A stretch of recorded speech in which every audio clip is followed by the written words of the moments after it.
This is Let's Talk Business with your host, Marc Ebinger. Now, here's Marc. Welcome back to Let's Talk Business Podcast. Coming up on the show today, we're going to talk about using an overseas virtual assistant in a U.S.-based coaching business. In studio with us today is Kalvin Langenberg, owner of Long Haul Coaching, where he teaches competitive individuals how to manage pain and reclaim their athleticism. His approach is tailored to men who value family, uphold high-quality character, and are committed to not settling for mediocrity. Kalvin, welcome to the show. That was pretty good. Is that like a ChatGPT generated? So, yeah, that's part of my research is, go out there and grab that stuff, and then I finesse it a little bit on the way in. But you want to make sure we capture – I know a little bit about you, so I think that captured a pretty good intro for you there. ChatGPT is solid these days, man. It is. It's definitely a tool that you combine VAs, virtual assistants, with ChatGPT. You have a whole other level of capabilities, you know. And it's getting even more and more comprehensive in, like, there's stuff you can do with emails and responses, and it's kind of crazy. It's a lot to keep up with, but. Yeah, I'll tell you this much, though. So my wife's birthday is on the 17th of February. Valentine's Day is also the 14th. So I try to do something big. So the thing I've been doing is I write her a song. And that's like my thing. I gift her a song for her birthday or Valentine's Day. And we also do, maybe go to dinner. You're setting the bar kind of high, Kalvin. I know. I try. But like this time I was like, you know what? Maybe ChatGPT can help me write this song. So I gave it some prompts and stuff. It didn't pump out something very good. So I had to use my actual brain to come up with a song again. So just throwing that out there. Anyone who wants to write a song for their wife, don't use ChatGPT. It's not a good time. Yeah, it doesn't have soul. Yeah. There's a beep boop, beep boop. Country singer who's got, he can't talk anymore. I don't know if it's Randy Travis or somebody, but it's a local singer, very well known. Well, he's launching an album that AI is using his voice to actually sing for him. Wait, he can't talk anymore? No, he can't talk anymore. Yeah. He can't sing anymore. Nope, but he can write. Okay. And so he wrote a whole album, but he's having the AI actually do the singing and stuff for him. And I can't remember who it is. If it's not Randy Travis, it's somebody else that we kind of know here in San Antonio. He has a house here in San Antonio. That's crazy. But yeah, but there's a lack of soul there that you're missing. And I think, customer service wise, one of the reasons why I love the virtual assistant staffing side is because we're combining real human beings that care about the businesses that they're working for and low cost. And then when you combine it with AI that's available to them, they can actually really magnify their services and their ability, but still having that human touch, I think, is super important. Unmatched. It's unmatched. It'll never go away. The human, it sounds weird, human touch. Well, yeah, this world is for us humans to enjoy, right? So I don't think that'll ever go away. Yep. But anyway, so I'm excited to have you here, Kalvin. I'm your host, of course, Marc Ebinger, the CEO of Crükus Virtual Staffing, a company that recruits and staffs experienced overseas administrative assistants for insurance agents and attorneys, and, of course, all kinds of local businesses as well. So if you're curious about the most common tasks that virtual assistants are doing for businesses, head over to our website at Crükus.com and grab a list of the top 20 tasks that VAs are doing for businesses like yours. The link is in the podcast description. Now, a quick reminder to follow Let's Talk Business Podcast on all major podcast platforms and social media where you can catch video versions of the show. Of course, you can get to everything easily from our website at satalkradio.com. And then, of course, we love interacting with the local business community. We have a big footprint here in San Antonio. So we're going to have a big mega mixer coming up on March 27th. So I want to give a quick shout out to Carlos De Leon and his team over at Delxico Consulting for being a platinum sponsor for the upcoming Let's Talk Business Mega Mixer on March 27th. Based in San Antonio, Delxico Consulting specializes in leadership training, business consulting, culture design, and business coaching. Their Elevate and Lead program focuses on developing authentic leadership skills, while their FORM method helps business owners streamline financials, operations, marketing, and team building. So if you're looking to enhance your leadership capabilities or optimize your business operations, be sure to check them out at delxico.com. That's DELXICO.com, or call them at 847-650-6972. All right, so Kalvin, give me a little bit give me about 90 seconds of your business, kind of like what your goal there is and what kind of services you give folks. Yeah. First of all, you're pretty good at this, Marc. Well, thanks, man. You've been doing it for a little bit. 600 times or something like that. You had some practice. Yeah, man, my business is super simple. I mean, basically just kind of how you set it up. I help guys over 25 who are struggling with knee, back, hip, ankle, shoulder pain. Those are the ones we see namely. And I'm hyper competitive. And so I like working with hyper competitive guys that want to keep playing sports. But there's also a little bit deeper meaning there, or a deeper purpose there, because, you know, your physical is just a piece of, you know, who you are as a man. We have a lot of responsibilities, and a lot of the responsibilities are also mental and spiritual as well. And so the way that we prepare for the certain standards that are required from us is through the way that we train. And so, I help guys train and prepare for not only sports, being pain resilient in that regard, but, you know, playing with their future grandkids or playing with their current kids, you know, throwing the football without their shoulder hurt and things like that. That's the mission. Yeah, so if you don't have your health, you really don't have much of anything. I mean, your life's completely different. I went through an illness recently and wasn't able to even talk for a couple of days. Jeez. And it's something that will wake you up to, like, really being grateful, number one, for good health. And what the human body is capable of doing is absolutely mind-blowing. And it becomes very self-evident when you lose capabilities. You know, so, yeah, I'm very thankful for my body, and very much more aware of the importance for health. Yeah. And as Americans, we really take it, probably worldwide, we take it for granted, especially in our youth. They say the youth is wasted on the young.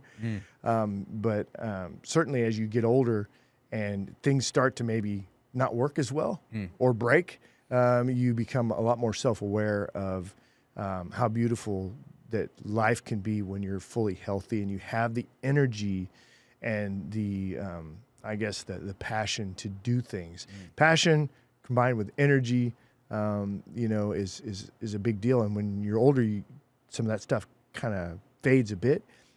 So I think what you're doing is super important, you know, especially guys maybe even older, you know, 50, 60 years old.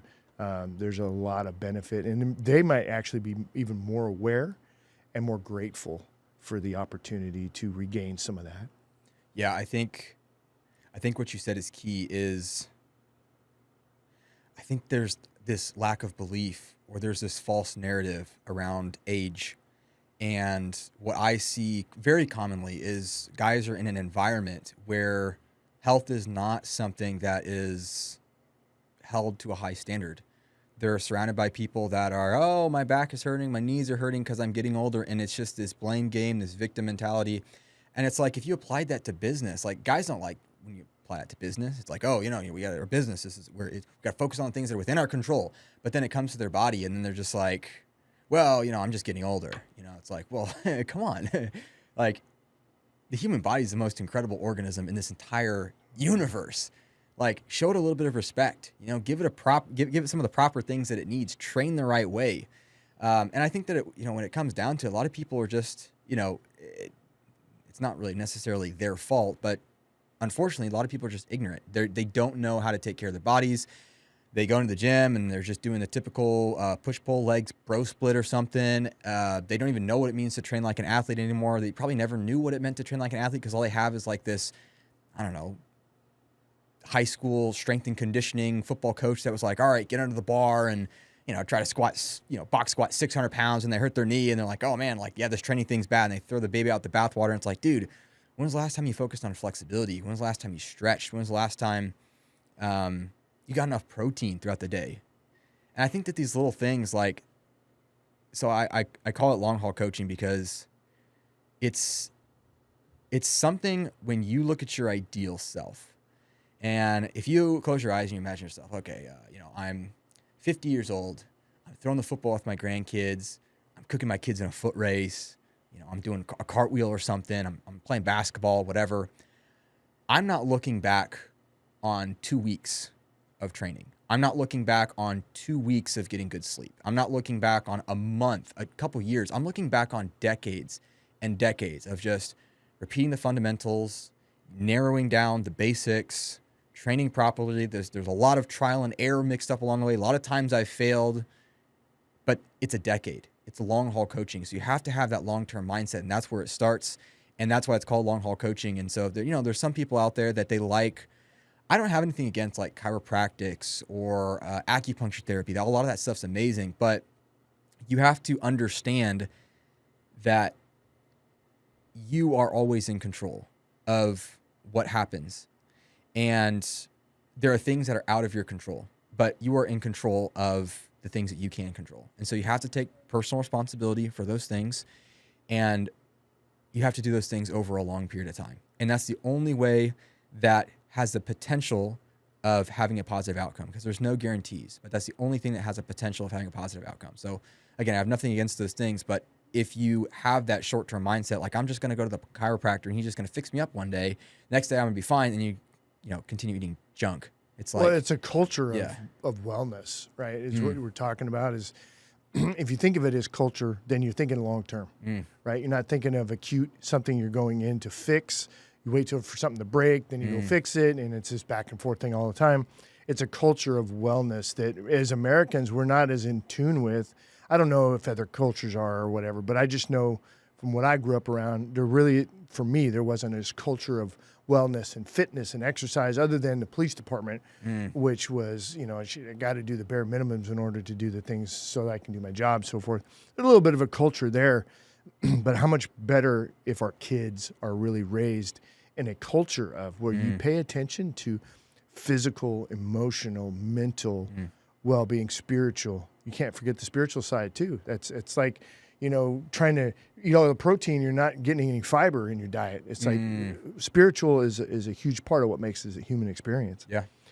But kind of bringing this around to, obviously from a business perspective, I've been in the virtual staffing business for a few years now. I've staffed lots of different folks.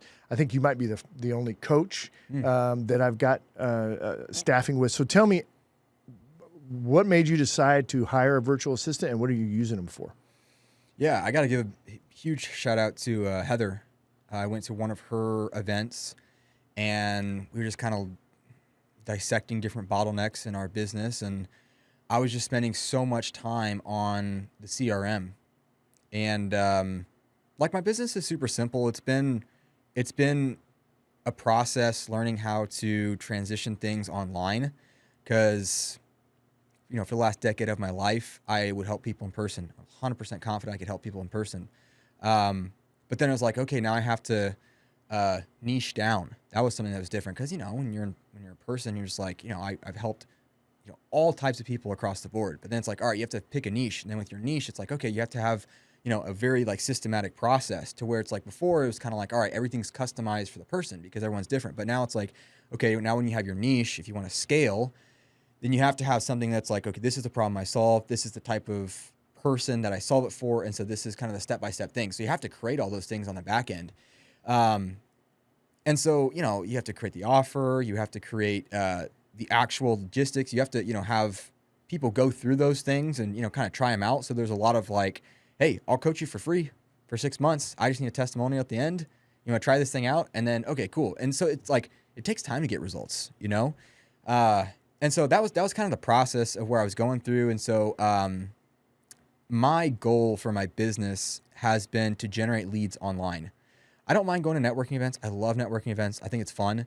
But I value freedom of time, and I value freedom of location. And if there's two things that I could pick, that's like, what do you want? I was like, I want freedom of time. I want freedom of location. I want to be able to go work in a coffee shop over in Nevada, or wherever I want to go. And I say Nevada because my brother lives up there, so it'd be like cool to go visit my brother, but still be able to work at a coffee shop there. But anyways, location freedom, time freedom, those are the biggest things. And so I realized that like if I was going to these networking events all the time, it'd be like, all right, this is the only place where I'm generating leads or whatever. And so I just think that the potential of generating leads online is just incredible when you figure it out. But it's a skill. It takes time. And so I built out a CRM, and I was managing people. My Instagram started to do really, really well, and it got super overwhelming. I was spending,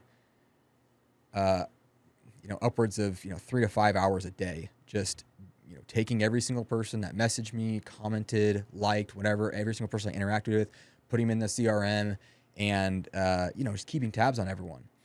And then coming up with a process for all that stuff. And so it was getting overwhelming. And so after talking with Heather, it was like it would just be easier just to delegate some of this.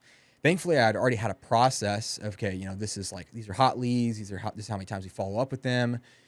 And so that's when I had reached out to you, and Nina came on, and dude, Nina is, I'm sure that all of the VAs are like this, but she's on top of things, man. I'll mention a few times, like there was one time where she came back to me because we decided to kind of switch things up, that we were doing our outreach. So we have a basic outreach message for any people that organically interact with my content. So we were thinking, okay, let's increase the touch points to 7. So every single day we go and reach out to those people. If they don't follow up, 7 days after that, we have like follow-up messages that we send them just to try to get a conversation started. And she came back after the first week, and she had this report that she had made that basically broke down how many messages, or the percentage of the people that were responding per the messages. And we figured out that after 4 messages, we didn't get a good response rate. And so we're just like, okay, we don't need to do that anymore. We just do 4 messages. That's the max. And then so little things like that, or she created like I had this, I had a couple different ideas for a funnel that we were using. We since just kind of simplified things, but we were just kind of playing around with things, and we simplified the funnel. And like the next day she had created this, I guess like a workflow of like exactly how the funnel is broken down, and like this piece and this piece. And I'm just like, wow, this is incredible. Like just going over and above, and like, even getting on calls with her. And it's not just like, okay, Nina's like someone that just kind of goes in there and does the work. Like she's a business partner.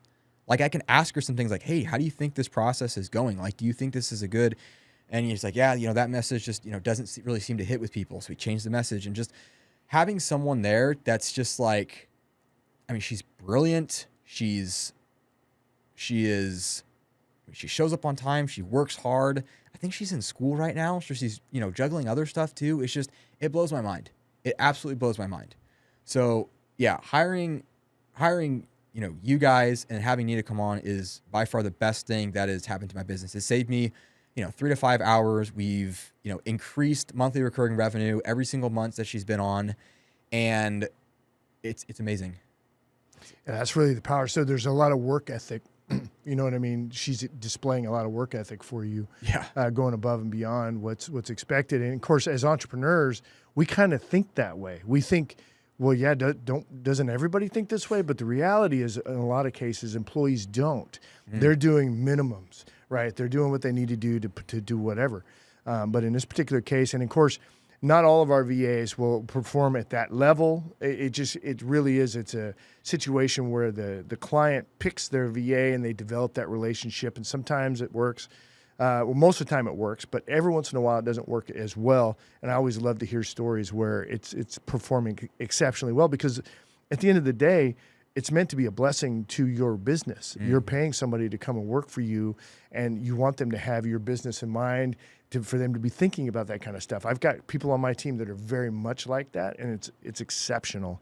When I get one or I see one that doesn't quite have that, it's obvious. And so you become acutely aware of the limitations that people put on themselves and their work ethic. And I'm super excited, of course, that you're very, very happy. And I know you've at least put us in touch with at least one person that we've talked with. I get a lot of referrals in, but I always appreciate when you guys refer other folks to us. So obviously she's doing social media engagement for you. She's doing some data collection, data monitoring, helping to interpret that information so it's actually useful. Anything else she's doing for your business? Not currently, because that takes up a lot of time.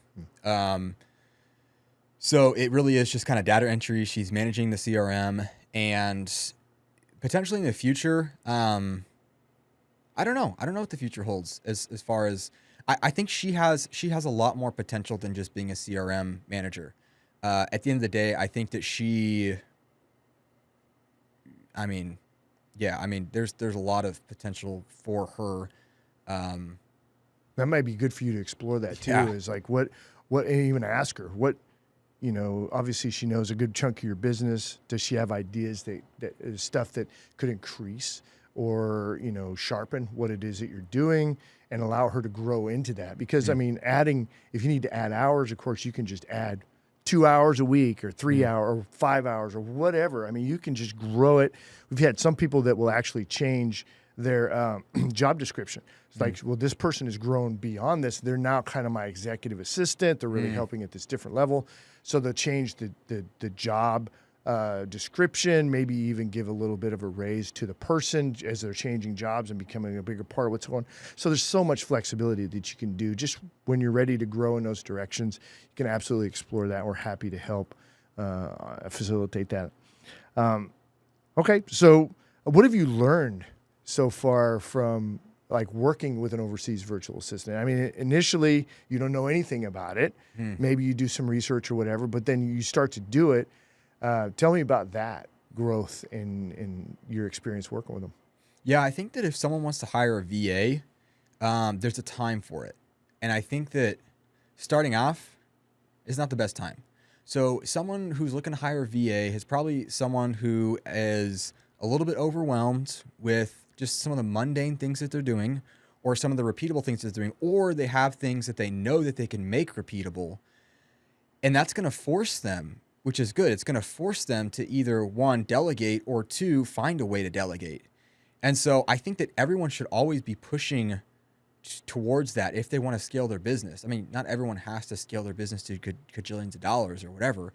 But if you want to scale your business, you should always be looking for ways to, how can I make this repeatable and how can I delegate it? How can I make this repeatable? How can I delegate it? And so creating a system out of what you do on a daily basis is hyper important. And so maybe if you're just starting off, that's not the best time to do it because you're still just learning, okay, what's the best message to send? What is the best, which CRM do I use? How do I even track these people? What's the best way of doing this? So that's the fun part about an entrepreneur is you're everything all at once within the first, couple of years of you doing it. But then it's like, okay, once you're a little bit more seasoned, then you can start to, bring in extra help. And I think that's when the scaling starts to happen, when you see like, oh my gosh, like it's working and I'm not doing it. That's like, it's a burden that's just like, it's amazing. Yeah, it gives you that mental bandwidth back too. So Yeah.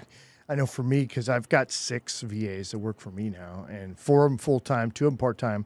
But they're the amount of like, okay, I know this is taken care of and there's some redundancy there because it's critical operations. But you start thinking a little bit different about your business and allows you to grow in ways that can improve the services to your clients, or maybe add additional services, or look for other opportunities to generate revenue within your business. So, and that comes with mental bandwidth. And when you systemize things and you start delegating, it really does open up a whole world. Well, Kalvin, I've appreciated the conversation. If folks want to get in touch with you, how do they do that? Go to Instagram at Long Haul Coaching. It's the best way. Nina will reach out to you, but it'll look like it's from me. Is Instagram like your main platform? Are you doing a lot on LinkedIn too? Or? Nope, just Instagram. One at a time. All right, what's your follower count up to now? 50,000. Really? Yeah. Dude, congratulations. I don't like 47.6 or something. It's like I'll say 50,000. Yeah. Pretty close. I don't remember. It's been a minute. So how fast have you been growing? It grew so fast. I think the last time we talked, I was maybe at 2,000. Yeah, because definitely, even 20,000 would have stood out. Well, congratulations, man. That's awesome to see that. But you've niched down. You're like, all right, Instagram's where it's at. Yeah. What kind of content can people expect to find on Instagram that you're posting? Very niche content for guys over 25 who are looking to become pain resilient and increase performance. A lot of personal branding, or no, a lot of tips, a lot of tricks, and a lot of really helpful things. I try to put as much value. One of the things that I live by within my content is I want to put out content that's valuable enough that people never have to work with me and they can get results. The only type of people that work with me are the people that want to work with me. But my content is out there and it's good enough to, if people don't want to ever work with me, they can still get results. Dude, that's a really good model. That's actually a pretty popular business model. It's to give everything away for free. Yep. And then, the right people will come around. Sometimes it's like they're almost they feel guilty. They want to pay you something the guilt somehow. trip business model. Love that. Did you do any like local seminars or anything like that too? Nope. Just all Instagram. All Instagram. Go all in. I'll probably diversify, in the next couple of years. But like right now, it's like just go all. I mean, I haven't even mastered Instagram yet. Why would I move to something else? Yeah. Fair enough, dude. That first. End up having a whole team of, a whole team of folks running all your different social medias, right? At that level. All right, Kalvin. Well, thanks again, man. I appreciate that. As we wrap up the show, quick reminder, check out our latest podcast and catch video version of the show anytime by visiting our website at satalkradio.com. It's going to be it for this one. You guys have a great week. We'll see you on the next one.